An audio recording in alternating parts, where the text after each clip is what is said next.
একটা দেশ জনসংখ্যা কম বেশি 20 কোটি, প্রত্যেকের হাতেই মোবাইল ফোন, প্রত্যেকেই এক একজন সাংবাদিক, প্রত্যেকে এক একজন রিপোর্টার, প্রত্যেকে এক একজন ডিপ্লোম্যাট, প্রত্যেকে এক একজন পলিটিশিয়ান। কিন্তু মানুষ কয়জন? এই কোয়েশ্চেনটা আসতেছে, ভাই মানুষ কয়জন?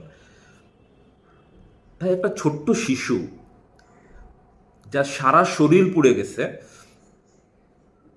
যন্ত্রণায় দৌড়াচ্ছে, আপনি ক্যামেরা নিয়ে তাকে ভিডিও করতেছেন ভিউয়ের আশায়, ভাইরাল হওয়ার আশায়। আপনি কি মানুষ? আপনাকে কি আমি মানুষ বলবো? আমি তো আপনাকে মানুষ বলতে পারি না ভাই। মানে সারা শরীর পুড়ে গেছে, দগ্ধ হয়ে হসপিটালের বিছানায় ছটফট করতেছে, সারা শরীরে ব্যান্ডেজ নিয়ে। আপনি যে তার ইন্টারভিউ নিচ্ছেন, ভিউ কামাবেন তাই। তা আমি তো আপনাকে মানুষ বলতে পারি না। দেখেন, যে শিশুগুলা শরীর পড়ে নাই, আপনি তার ইন্টারভিউ নিচ্ছেন যে তার সহপাঠী, তার বন্ধুরা কিভাবে পুড়ে মারা গেছে। আপনি কি মানুষ আছেন?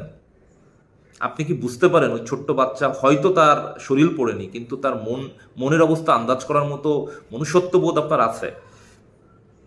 এইগুলোই হচ্ছে এই 20 কোটি মানুষের দেশে।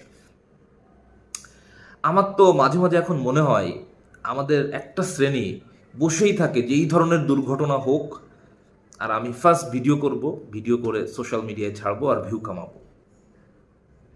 ভাই, আজকে হয়তো আপনি ভিকটিম না, কিন্তু আগামীকাল কিন্তু আপনি ভিকটিম হইতে পারেন।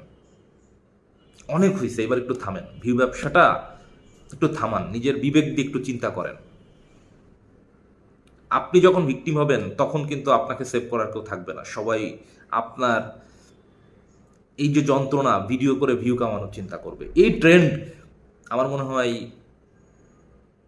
এই ট্রেন্ডকে না করার সময় মনে হয় আসছে এখন। একটু